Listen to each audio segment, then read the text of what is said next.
Laissez-moi vous dire qu'il y aura non pas une, mais beaucoup de sévères attaques de Satan contre le peuple de Dieu. Il viendra comme un lion rugissant ou même comme un ange de lumière. Nous, en tant que serviteurs de Dieu, nous sommes responsables du troupeau. Notre ministère est d'avertir le peuple et de pourvoir à sa protection spirituelle. Ne vous laissez pas tromper par des bénédictions passagères. Dieu est bon, mais il s'en tient à son plan originel.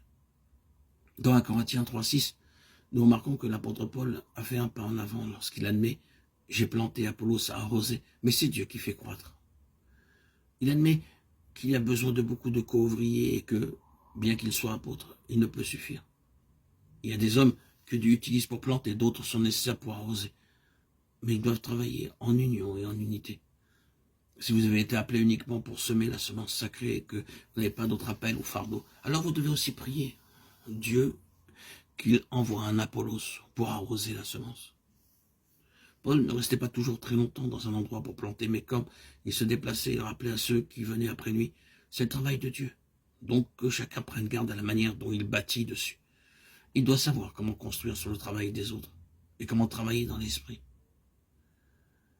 Ce que nous faisons dans la chair sera brûlé. Ce que nous faisons pour notre propre gloire sera brûlé. Ce que nous faisons qui n'est pas selon les Écritures sera aussi brûlé. C'est pour cette raison que l'apôtre Paul est si catégorique lorsqu'il dit en 1 Corinthiens 3, 12, 13 « Or, si quelqu'un bâtit sur ce fondement avec de l'or, de l'argent, des pierres précieuses, du bois, du foin, du chaume, l'œuvre de chacun sera manifestée, car le jour la fera connaître, parce qu'elle se révélera dans le feu, et le feu éprouvera ce qu'est l'œuvre de chacun. » La même idée paraît dans Hébreux 12, 27, 28, où Dieu dit qu'il va tout ébranler et secouer, comme on le fait à un arbre fruitier. Toutes choses seront secouées, même les cieux et les étoiles seront ébranlés. Pourquoi secouera-t-il les cieux? Parce qu'il doit faire paraître l'existence de son royaume inébranlable, inchangé et éternel. Il y a eu beaucoup de royaumes et beaucoup de grands rois, mais ils ont tous disparu et passé. Le Seigneur Jésus-Christ établira un royaume qui ne peut pas être ébranlé.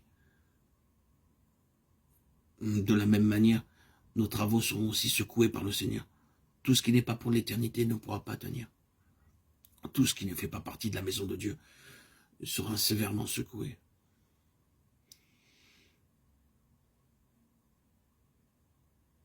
Or, si quelqu'un bâtit sur ce fondement avec de l'or, de l'argent, des pierres précieuses, du bois, du foin, du chaume, l'œuvre de chacun sera manifestée.